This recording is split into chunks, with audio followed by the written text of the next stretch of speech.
2 Rois 7.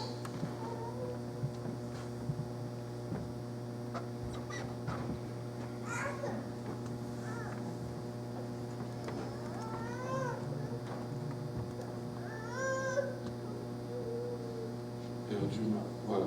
2 Rois 7, le 3e verset nous dit: il y avait à l'entrée de la porte 4 lépreux qui se dirent l'un à l'autre: quoi resterons-nous ici jusqu'à ce que nous mourions? Resterons-nous ici jusqu'à ce que nous mourions? En d'autres termes, allons-nous rester ici jusqu'à ce qu'on meure? Est-ce qu'il y a quelqu'un qui veut rester ici jusqu'à ce qu'on meure? Non? Personne ne veut rester à l'église. Moi, j'aimerais mourir à l'église. Alléluia. On va prier tous ensemble et Dieu va nous aider.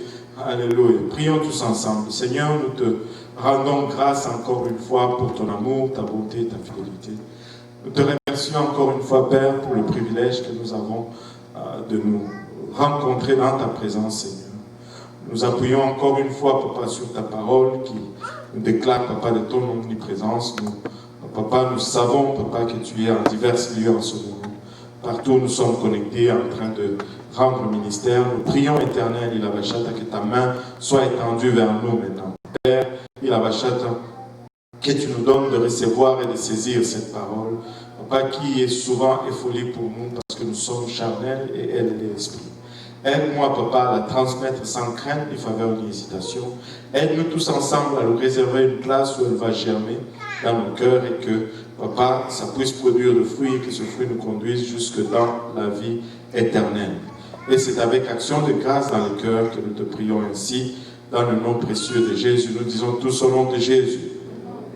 Nous disons tous au nom de Jésus. Alléluia. Pouvons-nous battre nos mains pour le Seigneur?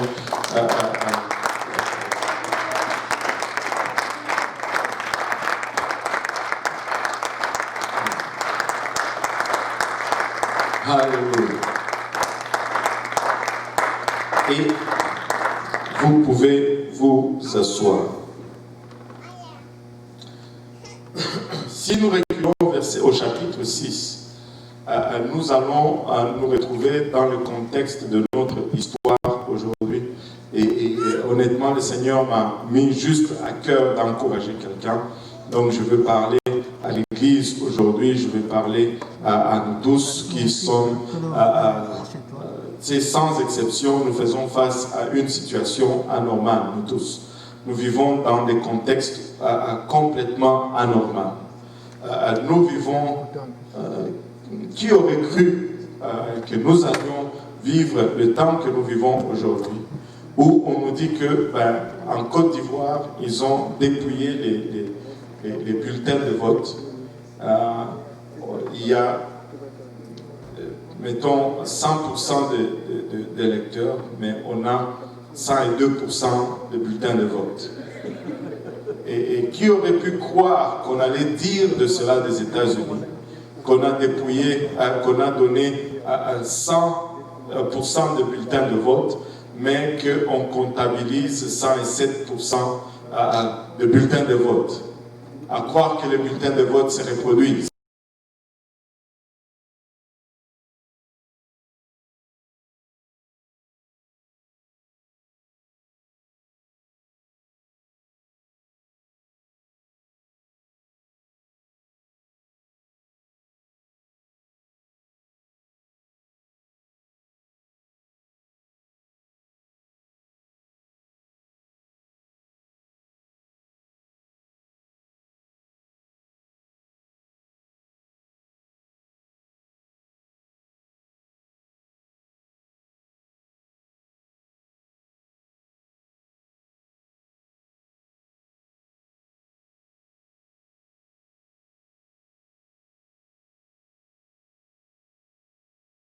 À nos revendications, mais ce n'est pas la fin du monde. Même lors de la catastrophe la plus grande qui n'ait frappé cette humanité, lors du déluge, la Bible nous dit, Dieu était sur le trône, Dieu est encore sur le trône aujourd'hui. Nous ne sommes pas moins susceptibles de gagner aujourd'hui que nous l'étions hier. Nous sommes encore vainqueurs. Nous sommes plus que vainqueurs. Et si nous marchons avec Jésus, nous allons continuer d'être vainqueurs. Nous n'avons pas une raison de baisser la tête. Nous n'avons pas une raison de nous décourager. Oui, nous pouvons être préoccupés, mais nous allons gagner peu importe les circonstances. Alléluia. J'ai fini.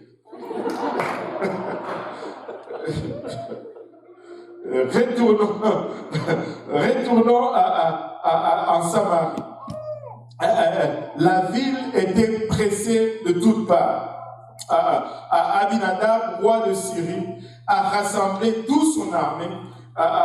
Ils sont venus et ils ont assiégé Samarie. Qu'est-ce qui veut dire assiéger? C'est qu'ils ont littéralement entouré la ville. Personne ne pouvait plus sortir, personne ne pouvait plus entrer. En d'autres termes, c'était le confinement.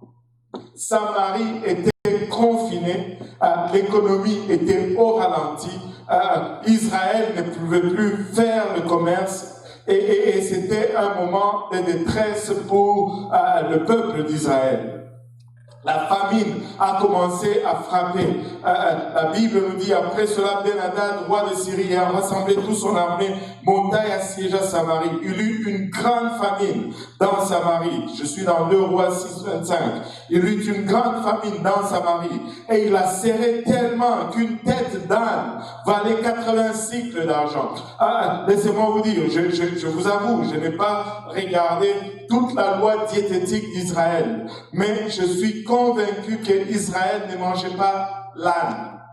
L'âne n'était pas sur le menu ou sur la liste des choses que les gens pouvaient manger en Israël. Mais en ces temps, suite à ces confinements, on vendait même des têtes d'âne. Je ne sais pas combien de viande que tu peux trouver à la tête d'un âne. Je ne sais pas, peut-être la langue, les lèvres et le cerveau, et puis les yeux peut-être aussi. Qui aime la langue de vache? Personne n'aime la langue de vache. Juste 3 immigrants. Vous n'avez jamais goûté à la langue de vache. C'est très bon. Retournons à Abinadab. Une tête d'âne se vendait. Alors que Israël ne mangeait même pas l'âne. Mais c'est encore plus grave. Et la Bible nous dit, dans le même passage, et le quart d'un quart de fiente de pigeon, 5 cycles d'argent. Le quart d'un quart de fiente de pigeon, c'est juste un mot poli et sophistiqué pour dire que le un quart d'une décharge d'excréments de pigeons était vendu. Imaginez-vous un peu, imagine-toi un peu, succès rentre à la maison de l'école, il dit j'ai faim, qu'est-ce qu'il y a à manger maman? On a le caca de pigeon comme repas. Et succès dit, mais en ce temps-là, tu ne disais pas, tu sautais dessus parce que c'était la seule chose à manger. Et c'était dur, c'était difficile. Et comme le roi passait, regardez, et comme le roi passait sur la muraille, le roi était inquiet. Il était probablement monté sur le mur de la ville pour regarder la position des Syriens qui serraient la ville. La Bible nous dit, et comme le roi passait sur la muraille, une femme lui cria, sauve-moi, ô roi, mon Seigneur. Sauve-moi, ô roi, mon Seigneur. Elle a vu ce roi, elle a vu un dignitaire, elle a vu ce roi, elle a vu un chef du gouvernement, ces gens qui font des programmes, soi-disant pour nous aider, ces gens qui décident et qui prennent notre argent, pour soi-disant pour nous aider. Elle a vu, elle a dit, sauve-moi. Mais regardez, la réponse du roi est tellement révélateur. Le roi il répondit au verset 27, si l'Éternel ne te sauve pas, avec quoi te sauverai-je?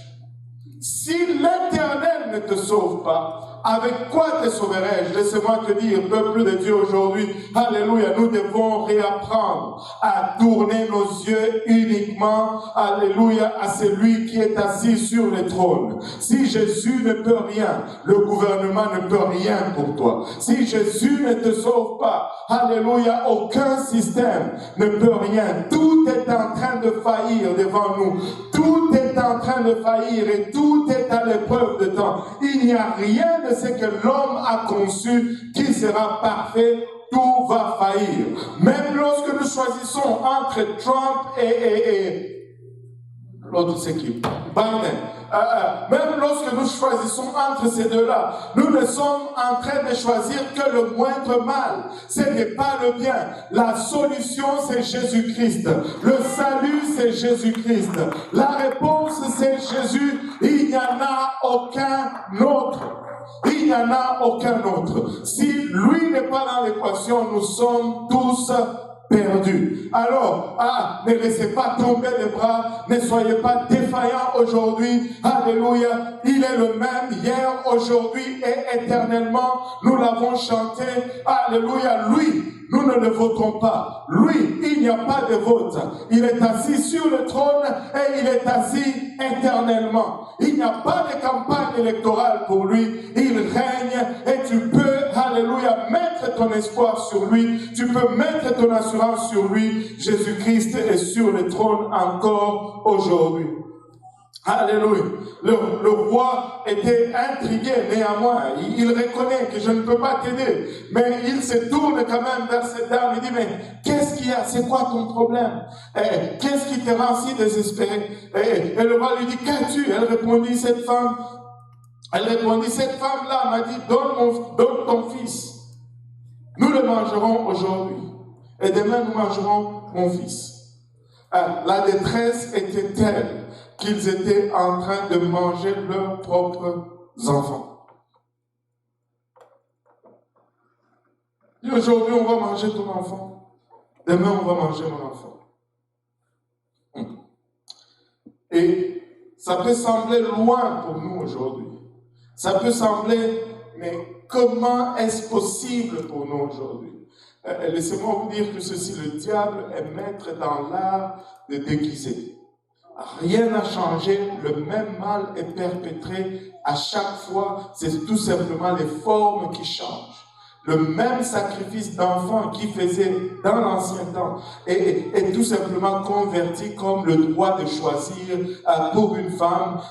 On est en train de sacrifier des milliers de bébés en avortement. Alléluia, c'est le même sacrifice au Baal et au Moloch de l'époque qui est encore fait aujourd'hui. Et aujourd'hui, le même sacrifice est en train d'être fait lorsque nous avons une génération qui vit sous le crédit, une génération qui vit sous l'empreinte. Qui pensez-vous qui va payer? Nos enfants qui sont en train de naître. Un enfant qui naît aujourd'hui est déjà endetté. Pauvre Daniel. Il me regarde et dit, oh, je ne savais pas. Oui, tu le sais. Tu nais au Canada, tu es déjà endetté. Tout ton salaire, le gouvernement se réserve déjà le droit sur 50% là-dessus, avant même que tu ne trouves l'emploi. Allô? Nous avons hypothéqué l'avenir de nos enfants pour un soi-disant confort, disant, oh, au Canada, les soins sont gratuits, l'école est gratuite. Qui t'a dit que c'était gratuit? Ce n'est pas gratuit. C'est gratuit peut-être pour toi, mais il y a quelqu'un qui paye, il y a quelqu'un qui va payer. Et ce sont nos enfants qui vont payer. Elle dit, cette femme m'a dit, mangeons mon enfant aujourd'hui, demain on va manger ton enfant. Elle dit, nous avons fait cuire mon fils et nous l'avons mangé. Le jour suivant, je lui ai dit, donne-moi ton fils. Et nous le mangerons, mais elle a caché son fils.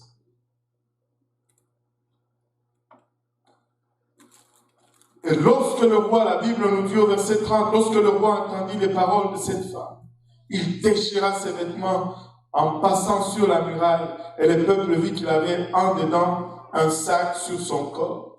Le roi était tellement outré, bien que ce n'était pas un roi juste, bien que c'était un roi méchant, Mais à entendre cela, il était outré, il a déchiré ses vêtements. Et regardez sa réaction. Et il y a des choses qui ne changent jamais. Il y a des choses qui ne changent jamais. Israël s'est retrouvé en cette place parce qu'ils ont mis la parole de Dieu de côté. Israël s'est retrouvé en cette place parce qu'ils se sont appuyés sur eux-mêmes au lieu de s'appuyer sur l'Éternel des armées. Ils ont délaissé la loi de Dieu de côté. C'est pourquoi ils se retrouvaient constamment affligés par leur ennemi. Mais à chaque fois qu'ils s'est détourné de voie de Dieu, Dieu étant miséricordieux, élevait un prophète pour les ramener dans les voies de Dieu. Et quand le prophète était écouté, les choses s'amélioraient. Mais quand le prophète n'était pas écouté, les choses s'empiraient. Mais quand les choses allaient mal, c'est ce prophète qui ramenait le peuple dans les voies de l'Éternel qui devenait la personne à condamner. Le verset 31 nous dit, le roi dit que Dieu me punisse dans toute sa rigueur si la tête d'Élisée, fils de Shaphat, reste aujourd'hui sur lui. En d'autres termes, si je ne fais pas tuer ce prophète, que Dieu me traite dans toutes ses rigueurs. Si Élisée ne meurt pas aujourd'hui, en d'autres termes, c'est la faute d'Élisée. En d'autres termes, c'est la faute de celui qui te ramenait dans la voie de Dieu. Certaines choses ne changent jamais. N'est-ce pas, Pasteur Serge? Oui. C'est toujours la faute du Pasteur Serge. Il est dur. Il m'a parlé si brutalement. Mais tu as été aussi trop brutal dans tes mensonges. Anyway, revenons à notre...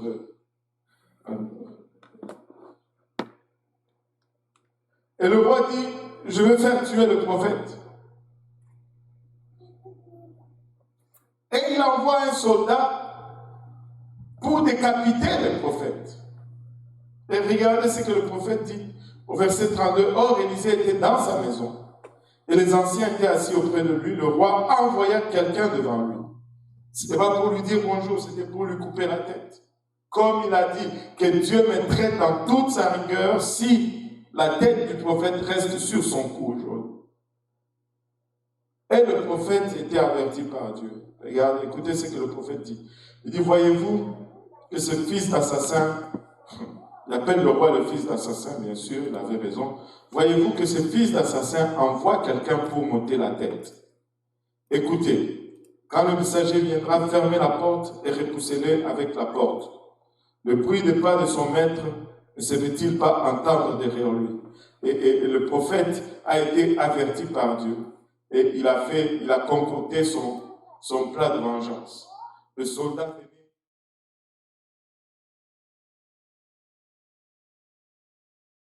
Un de ses gars derrière la porte. Lorsque le soldat arrive juste devant la porte, bang, la porte lui ferme dans le visage et il tombe.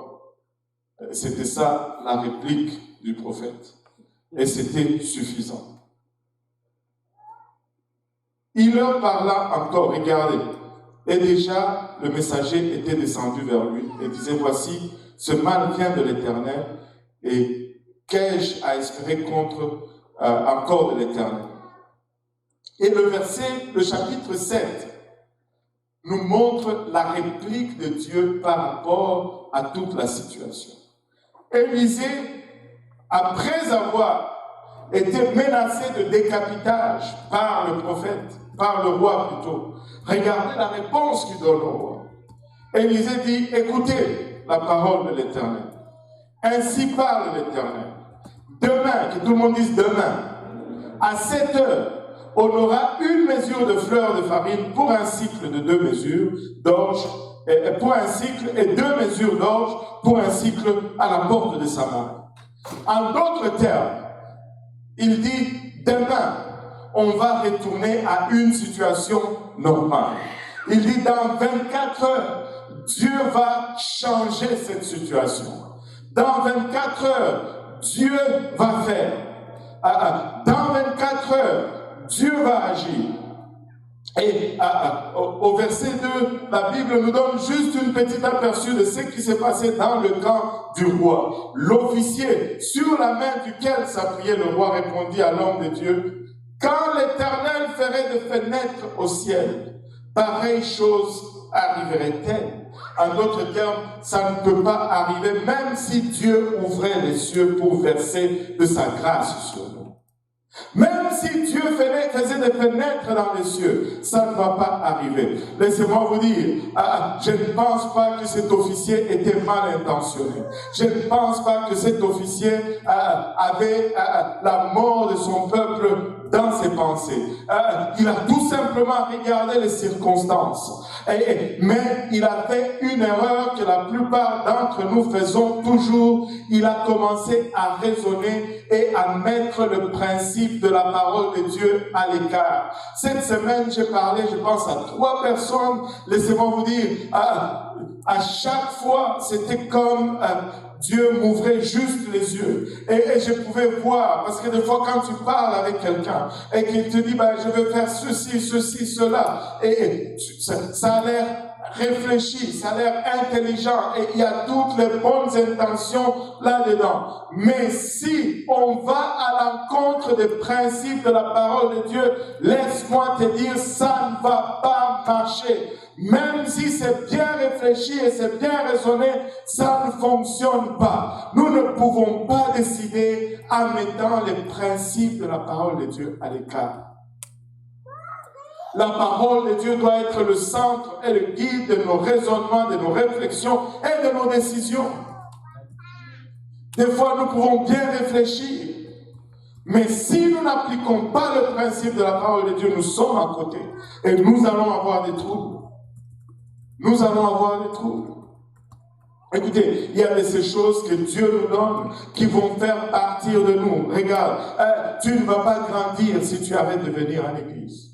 Peu importe comment tu réfléchis. Tu peux regarder toutes les émissions sur YouTube, Internet. Tu peux t'abonner à toutes les églises, même UPC qu'on a sur terre, CCC, CDC.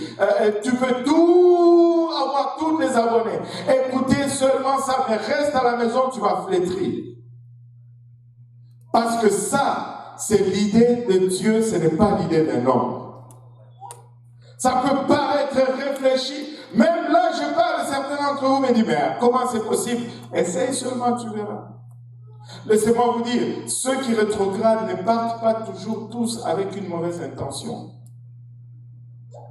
Mais dès que tu laisses tomber un principe de la parole de Dieu, ça te rattrape. Ça te rattrape.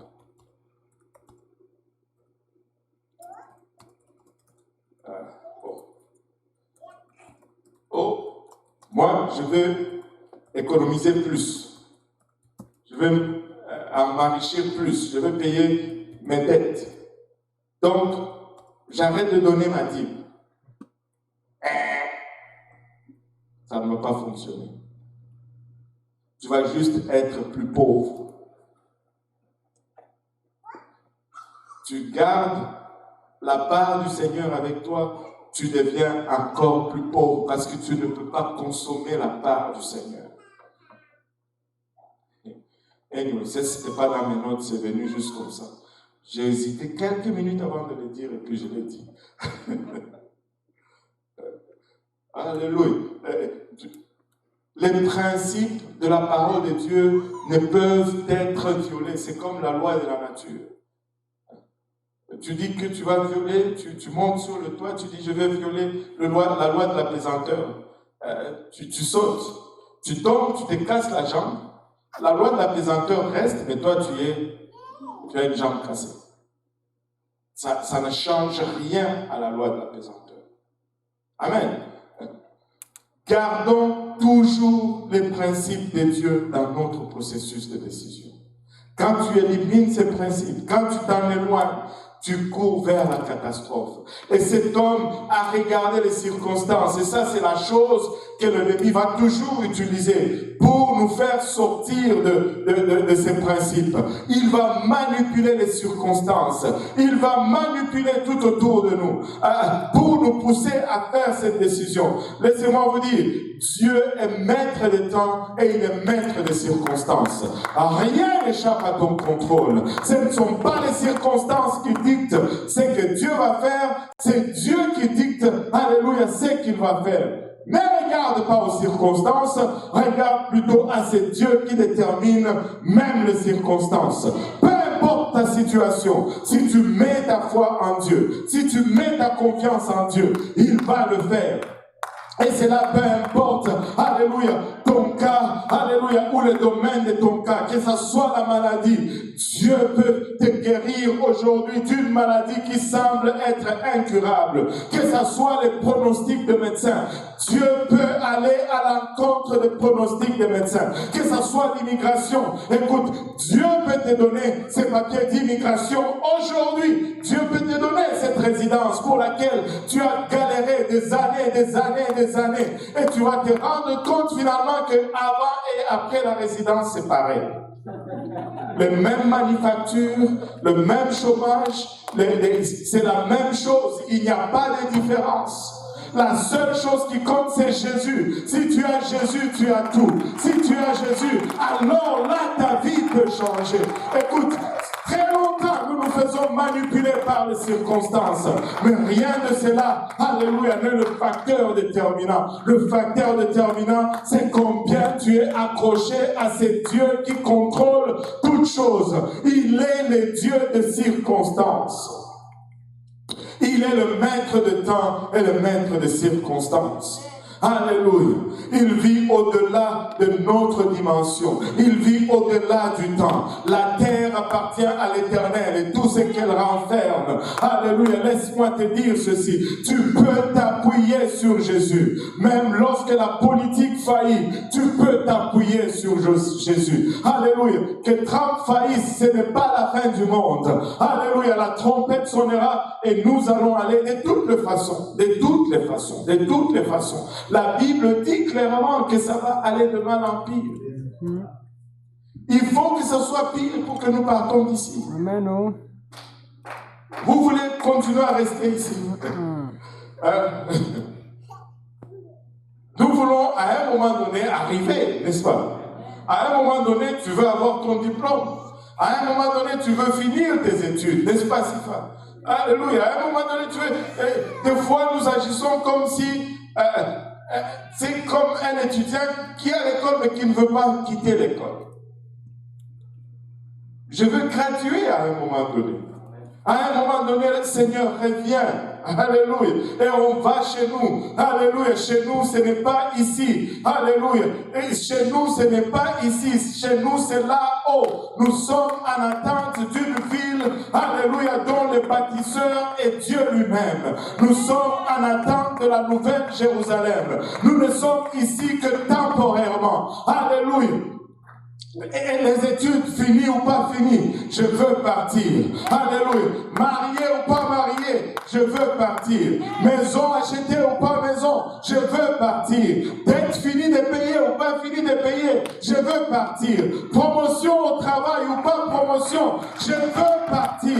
Parce qu'au final, c'est la seule chose qui va compter. C'est la seule chose qui va compter. C'est la seule chose qui va compter, c'est que je suis en ordre avec mon Dieu, et quand la trompette sonne, je pars. Alléluia. Les situations peuvent sembler incurables. Laissez-moi vous dire, Dieu est capable. Il n'y a pas un problème économique que Dieu ne peut pas résoudre. Il n'y a pas un problème social que Dieu ne peut résoudre. Il n'y a pas un problème physique que Dieu ne peut résoudre. Il n'y a pas un problème organisationnel que Dieu ne peut résoudre. Il peut tout. Il peut tout. Si Dieu ne te guérit pas d'une maladie, c'est parce qu'il va utiliser cette maladie. Nous recherchons toujours notre confort et c'est là où nous faillissons toujours. Mais nous ne sommes pas nés dans ce monde pour le confort. Le confort, c'est de l'autre côté. L'homme ici sur terre va souffrir.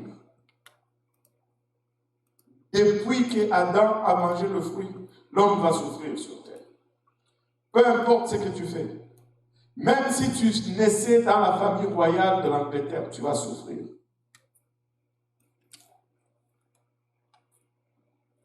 Et regardez ceci.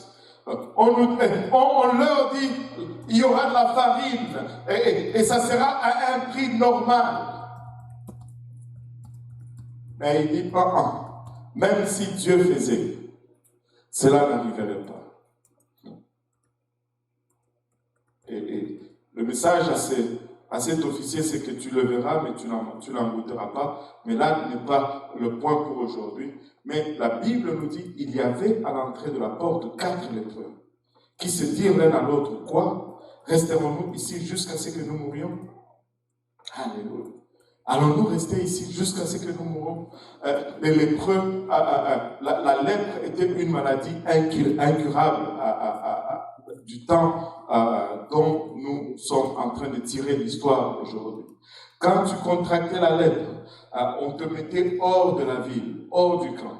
Et tranquillement, cette maladie te rongeait. Et la maladie rongeait tes membres. Tu commençais par perdre des parties de ton corps, tes doigts, tes orteils. Et des fois, ça pouvait manger jusqu'à ta jambe, jusqu'à ce que tu meurs. Ce n'était pas... C'était une maladie grave, incurable. Et tu étais devenu intouchable. Quand tu marchais, tu devais crier « Intouchable, intouchable !» Comme ça, les gens allaient s'éloigner de toi pour ne pas être contaminés. C'était la distanciation sociale, comme il n'avait pas de masque à l'époque. Il devait crier « Intouchable !» Et il y avait là 4 lépreux qui étaient à la porte de la ville. Et là, ils se disent ceci. Allons-nous rester ici à la porte de la ville et mourir? Et regardez leur raisonnement ici. Il dit, si nous songeons à entrer dans la ville, là, les lépreux commencent à réfléchir.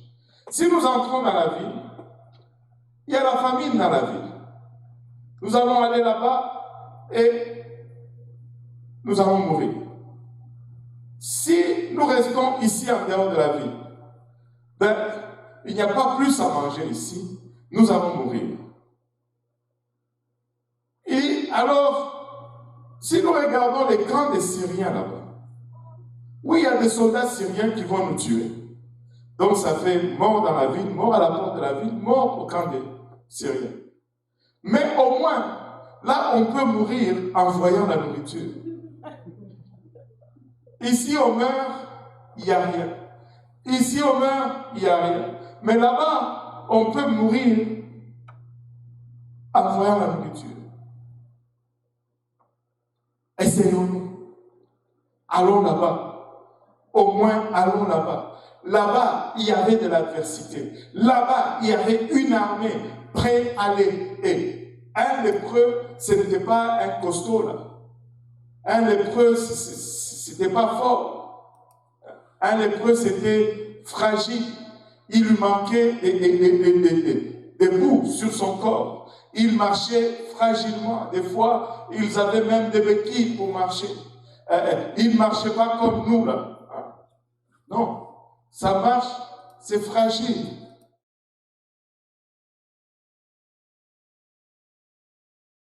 Au camp des Syriens. Allons au camp des Syriens. Et la Bible nous dit, ils partirent. Il dit, si nous arrivons là-bas, si nous laissons vivre, nous vivons. Mais si nous tuent, nous mourrons. Ça ne change pas notre sort, mais au moins il y a une tentative là-bas. Je suis en train de dire à quelqu'un, essaye juste un tout petit peu aujourd'hui. Essaye juste un tout petit peu. La Bible nous dit, ils partirent donc au crépuscule. Que tout le monde dise au crépuscule. Ils partirent au crépuscule, ça c'est-à-dire au soir, pour se rendre au camp des Syriens. Et lorsqu'ils furent arrivés à l'entrée du camp des Syriens, voici, il n'y avait personne. Tous les Syriens avaient pris fuite. Ils n'ont pas levé camp. Ils ont fui. Ils ont laissé là leurs armes, leur nourriture, leurs richesses. Et les lépreux sont arrivés là-bas. Il n'y avait rien, si ce n'est la nourriture. Souvenez-vous, au départ, il y avait des soldats là-bas. Mais quand ils s'y rendent, il n'y a plus de soldats. Mais où sont passés ces soldats? Et qu'est-ce qui est arrivé? Regardez, le verset 6 nous dit, le Seigneur avait fait entendre dans le camp des Syriens un bruit de chars, un bruit de chevaux, le bruit d'une grande armée, et ils s'étaient dit l'un à l'autre, voici le roi d'Israël a pris à sa solde contre nous le roi des Essiens et le roi des Égyptiens pour venir nous attaquer. Et regardez le verset 7. Et ils s'élevèrent et prirent la fuite quand? Au crépuscule. Au crépuscule. Au même moment, quand les 4 lépreux se lèvent pour se mettre en marche vers le camp des Syriens, c'est à ce même moment que les Syriens prennent fuite. Dieu magnifie tout simplement le pas de ces soldats, de ces lépreux. Ce n'étaient pas des soldats, c'était des lépreux. 4 misérables lépreux. Ils ont produit le bruit des chars. Les pas des lépreux sur terre ont retenti comme des chars, comme des chevaux dans les camps des Assyriens. Laissez-moi vous dire ceci. Dieu attend que tu bouges. Dieu attend que tu bouges. Tu es en train de dire, oh, j'attends après Dieu. Non, non, non. Dieu est en train d'attendre après toi. Dieu attend que tu agisses. Tu dis, je suis faible. Alléluia. Agis dans ta faiblesse. Dieu cherche cette faiblesse pour l'amplifier. Dieu est le premier inventeur d'un amplificateur. Dieu a inventé le premier système de son. Dieu a inventé le premier effet spéciaux. Les pas des lépreux sur la terre étaient devenus des chars et des chevaux au point où toute une armée a pris peur et ils ont pris fuite. Ce n'était pas de petits bruits. 4 pauvres lépreux. Je sais, alléluia. Tu me dis, peut-être, pasteur, ce n'est pas la même chose. Ma situation est compliquée. Non, non, non, non. Peut-être c'est juste une petite lettre insignifiante que tu dois envoyer à quelqu'un. Mais prends la peine d'écrire cette lettre et Dieu va amplifier cette lettre. Peut-être c'est juste une sortie et aller appliquer à un poste. Et tu te dis, je n'ai pas de qualificatif. Lève-toi et vas-y. Donne à Dieu quelque chose qu'il va amplifier. Agis et le Seigneur agira par la suite. Alléluia. Il prend plaisir. Il prend plaisir de montrer sa force dans nos faiblesses. Lorsque tu es faible, c'est alors que Dieu est fort, de sorte que tout crédit appartient au Seigneur. Lorsque tu échoues complètement, c'est lorsque le Seigneur agit. J'ai raconté cette histoire à l'église de l'Est, je vais la raconter encore. Je sais qu'elle est vieille, mais elle est toujours bonne. Amen. Le frère Mutombo que vous voyez là, une fois, il était réfugié en Zambie. Vous savez, réfugié en Afrique et réfugié au Canada, c'est 2 choses différentes. Ce n'est pas pareil. Amen. Qui a déjà été réfugié en Afrique?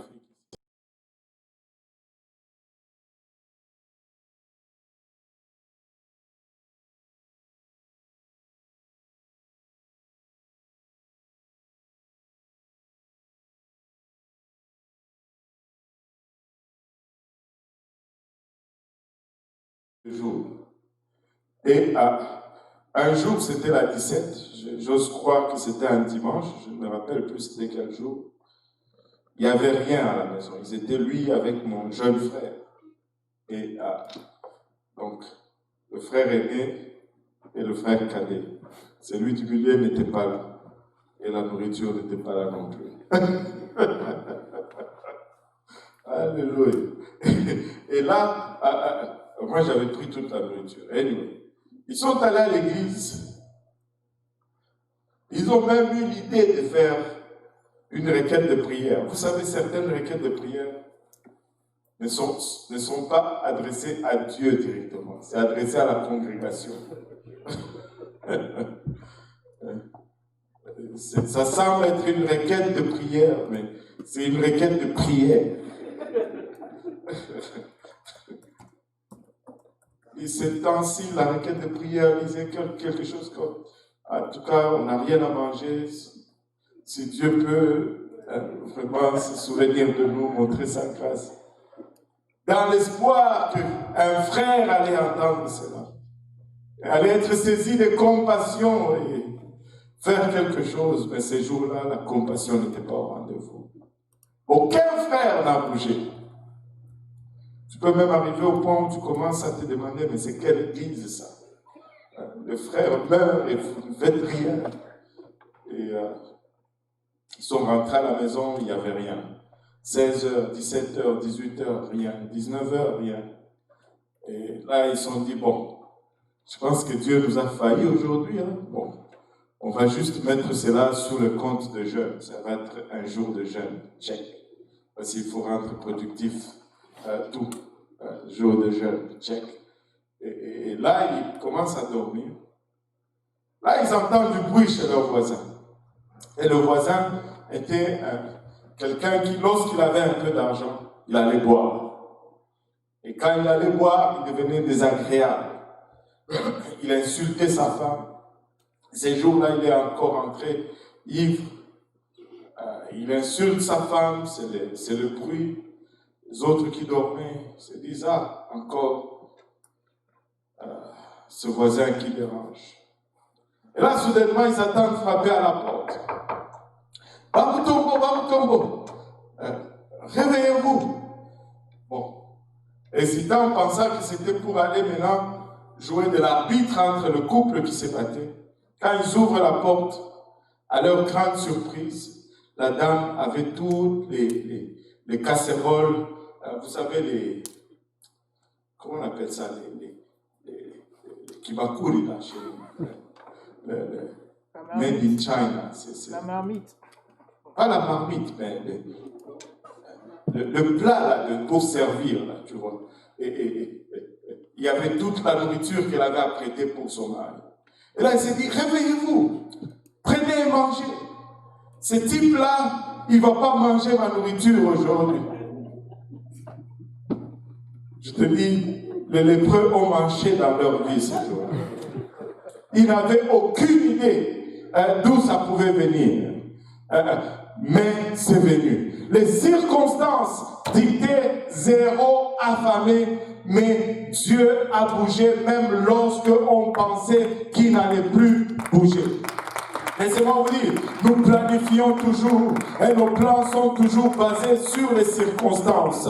Mais des fois, alléluia, c'est très important juste de se mettre de côté et de s'appuyer sur la parole de Dieu et de lui dire, Dieu, tu as dit ceci dans ta parole, moi je prends cette parole pour du cash et je mise là-dessus. Et laissez-moi vous dire, laissez-moi dire à quelqu'un d'autre aujourd'hui, des fois cette adversité que tu es en train de fuir, c'est la place même où Dieu a placé ta bénédiction. Combien sont morts parce qu'ils ont fui, alléluia, l'adversité. Combien sont morts parce qu'ils ont refusé de faire face au dilemme de leur vie. Combien sont morts parce qu'ils ont refusé de faire face au dilemme familial versus cette parole de Dieu. Mais laissez-moi vous dire, alléluia, si ces lépreux avaient cette même attitude, on n'allait pas pouvoir prêcher de cette histoire aujourd'hui. Ils allaient peut-être dire, ah, Dieu est Dieu quand même, je vais aller rester dans la ville, il va envoyer, non, la nourriture est là, alléluia, il y a l'adversité, mais je vais y aller, la réponse se trouve là, alléluia, l'adversité ne devait jamais être le facteur décisif dans notre vie, dans ce monde tu vas avoir la tribulation. Nous devons aller de l'avant. Tu dois faire face à ta situation. Tu dois t'élever et te tenir pour la parole de Dieu. Tu dois t'élever et tenir pour les principes. C'est seulement là que tu gagnes. J'ai lu la Bible tout le long. À aucune place, j'ai vu Dieu gagner avec des compromis, Pasteur Serge. À aucune place, j'ai vu Dieu faire des compromis pour une victoire. À aucune place. Dieu est toujours demeuré Dieu, et le diable est toujours demeuré le diable. Je parlais avec le frère Jean-Yves, et on parle beaucoup quand on travaille, et il me disait qu'il y a une image qui les fâche toujours, et c'est cette image qui circule des fois sur Internet, où tu vois le diable, ou Jésus avec le diable en train de faire le bras de fer. Est-ce qu'il y en a qui ont déjà vu cette image? J'espère que vous n'avez pas republié cette image. Notre Dieu ne fait pas le bras de fer avec le diable. Jésus ne s'assoit pas vis-à-vis. Le diable n'est pas l'adversaire de Dieu. Dieu joue seul dans sa ligue. Dieu est supérieur au diable. Il ne fait pas le bras de fer. Alléluia. Il envoie un ange pour le lier et le jeter dans le puits sans fond. Dieu n'est pas en lutte avec le diable. Nous sommes en lutte, mais Dieu n'est pas en lutte. Dieu est victorieux. Dieu est victorieux. Laissez-moi vous dire, ne vous fiez pas aux circonstances. Fiez-vous sur la parole de Dieu. Que la parole de Dieu soit le facteur déterminant de nos décisions, de notre attitude, de nos choix, de nos comportements. Laissez-moi vous dire, peu importe les circonstances, tu peux faire confiance dans cette parole. Même si ça semble pire, fais confiance en la parole de Dieu. À la fin, elle sort toujours au-dessus. Elle sort toujours au-dessus. Je n'ai plus beaucoup de temps. Je vais conclure peut-être ici en disant ceci. Je l'ai déjà dit peut-être quelques reprises. C'est en arrière même de cette chair que Dieu m'avait donné cette révélation. La croix ne ressemblait en rien à une victoire. Quand on regardait le Christ crucifié, on ne pouvait pas déduire que c'était une victoire. Tout indiquait que c'était la fin du Nazaréen. Les circonstances dictaient que c'était la fin. Même ceux qui l'ont vu ressusciter les morts, guérir le malade, multiplier le pain, calmer les tempêtes, même eux l'ont abandonné ce jour-là. Mais aujourd'hui encore, nous tirons de cette victoire à la croix. Aujourd'hui encore, nous sommes en train de puiser de cette même victoire. Les circonstances peuvent être vraiment morbides, mais Dieu demeure Dieu. Aujourd'hui, nous vivons dans une société où la fibre morale est complètement dégradée. Dieu reste Dieu. Aujourd'hui, même ces pays auxquels nous regardions comme étant des exemples de semblant de justice ou de démocratie, même cela est en train de s'écrouler devant nos yeux. Mais Dieu, laissez-moi vous dire, Dieu demeure Dieu. Dieu demeure Dieu. Tu ne peux mettre ta foi ni ta confiance dans aucun système, si ce n'est Jésus-Christ. Alléluia. Donc, ne regardez pas autour de vous aujourd'hui. Ne regardez pas autour de vous et tombez dans la dépression. Non, non, non, non. Regardez autour de vous et relevez votre tête. Et dites-vous, Alléluia, lorsque je suis faible, c'est alors que je suis fort. Alléluia, parce que sa force est rendue parfaite dans mes faiblesses. Alléluia. Et regarde la situation autour de nous et dis-toi que le bras fort du Tout-Puissant et pour se manifester. Nous sommes en train d'attendre la venue du roi. Nous ne sommes pas dans la détresse. Nous sommes en train d'attendre le retour du Très-Haut. Alléluia. Nous sommes en train d'attendre ce voyage. Alléluia. Qui va nous propulser. Alléluia. Dans les airs à sa rencontre. Nous ne sommes pas déprimés. Ne soyez pas déprimés. Soyez plutôt encouragés. Alléluia. Quand vous regardez le chaos, dites Alléluia, Alléluia. Et l'autre chose qui devait vous encourager, si on peut s'élever tous ensemble, en ce temps où la détresse frappe, en ce temps où l'immoralité fait rage, en ce temps où tout semble s'écrouler, Dieu est en train de nous donner un réveil comme pas possible. Amen. Dieu est en train de faire parmi nous comme pas possible. Au-delà, Alléluia, de ce qu'il y a eu à l'église de l'Est, le dimanche passé, nous avons eu notre, je dirais, presque premier service, mais pas le première activité, mais premier service dans la ville de Sherbrooke, avec une vingtaine de personnes dans la congrégation. Une personne a été baptisée au nom de Jésus-Christ.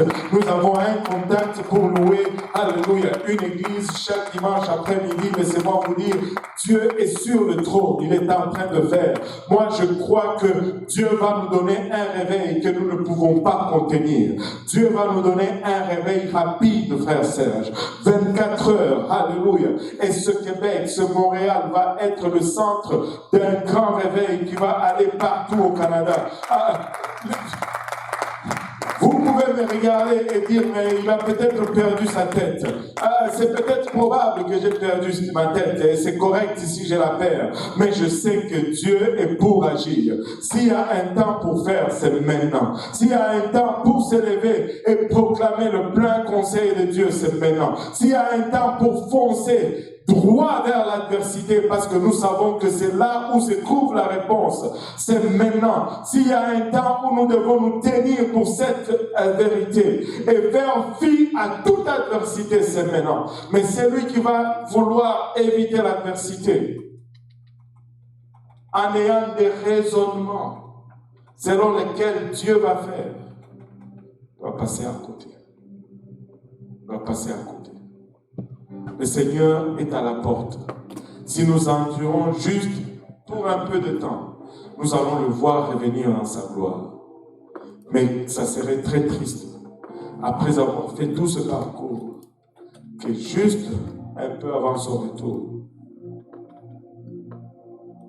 au lieu d'aller vers le camp des cieux, nous préférons rester dans la ville, là où il y a de nourriture. Celle-ci n'est pas ma ville. Ma ville, c'est la nouvelle Jérusalem. Alléluia. Prions tous ensemble que Dieu nous aide en ce temps de fin, qu'il nous donne une sagesse, qu'il nous donne une direction claire et limpide, que nous soyons consumés plus par sa parole que par les circonstances qui nous environnent. Que nous soyons plus enclins à ses principes qu'à nos propres raisonnements. Parce qu'il est à la porte et il revient bientôt. Il est à la porte et il revient bientôt. Le monde autour de nous est en train de faillir.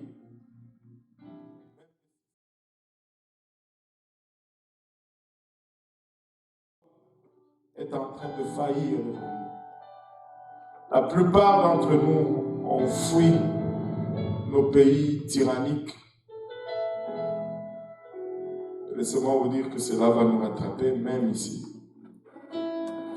Seul Jésus compte et lui seul fait la différence.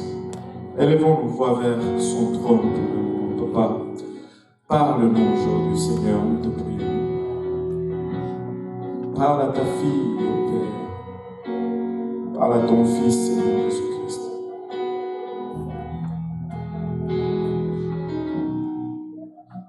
L'adversité que tu rencontres n'est pas pour te détruire, mais plutôt pour te bâtir. Et à fuir l'adversité, tu demeures continuellement fragile.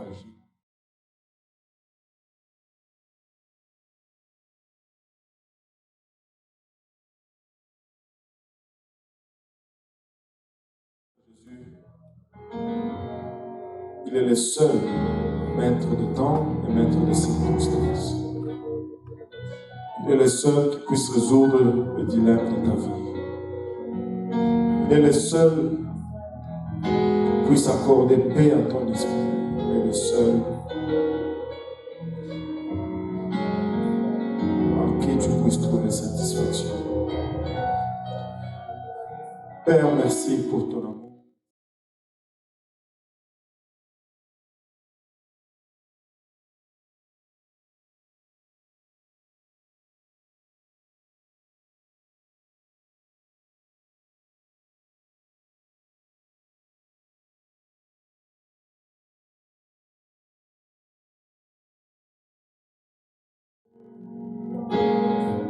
Serait légitime, papa, d'être troublé. Et papa, peut-être d'être inquiet, de commencer à chercher des solutions à gauche et à droite. Pas c'est dans ces temps comme celui-ci que nous prions, Père, que tu daignes tourner ta face vers nous.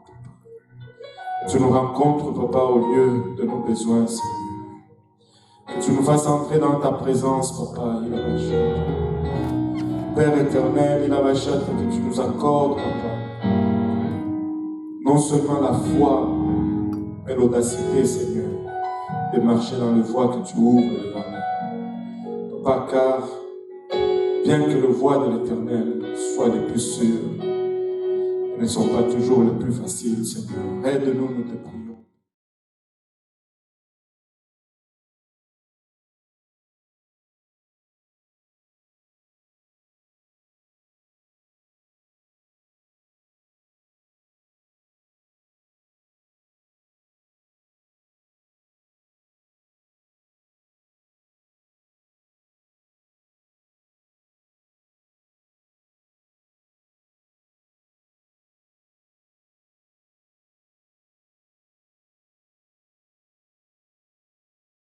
Contempler ta gloire, Seigneur. Garde-nous en ces temps de la fin. Et permets-nous, papa, de contempler ton retour, Seigneur Jésus-Christ, de la bonne place. Au nom de Jésus, nous te prions.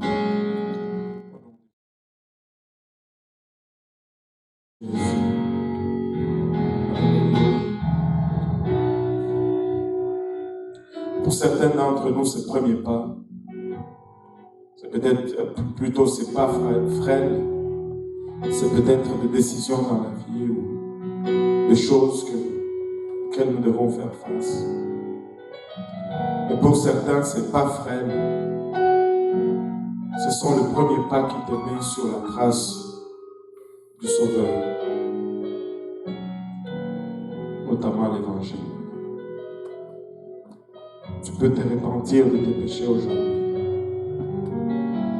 Tu peux te faire baptiser au nom de Jésus-Christ aujourd'hui. Et tu peux recevoir le don du Saint-Esprit avec l'évidence de parler en langue.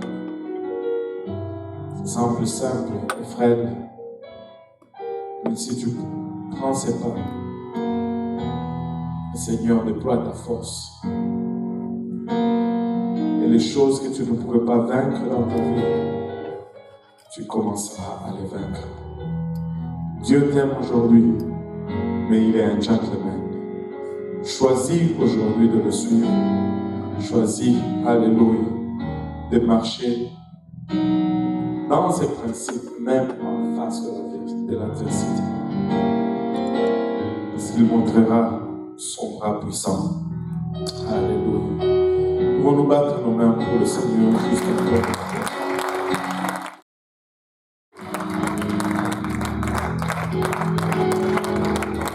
Il est un Dieu fidèle. il ne faille point, et je vais le réitérer encore. C'est peut-être une simple lettre que tu dois écrire à un avocat ou à un agent. C'est peut-être un simple offre d'emploi auquel tu dois répondre. C'est peut-être, alléluia, une décision d'engagement au quotidien avec le Seigneur, même avec 30 minutes par jour de prière avec le Seigneur. Mais c'est juste un pas frais, mais qui va faire la différence si tu le fais. Alléluia, que le Seigneur vous bénisse. Alléluia.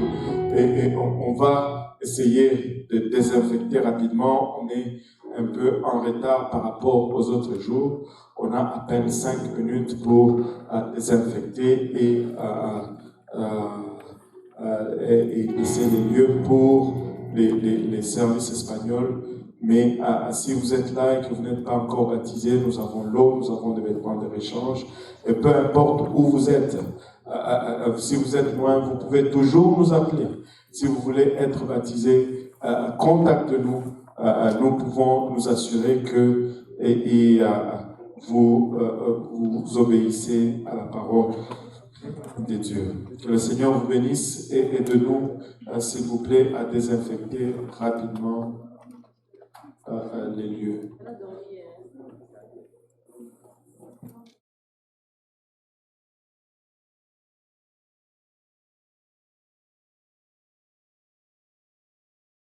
Mesdames et messieurs, c'est la fin pour aujourd'hui. Prochaine diffusion à 18h à l'église pentecôtiste Nuit de l'Est avec le pasteur Bokonto Gombe, Stelfoyanek. Au revoir.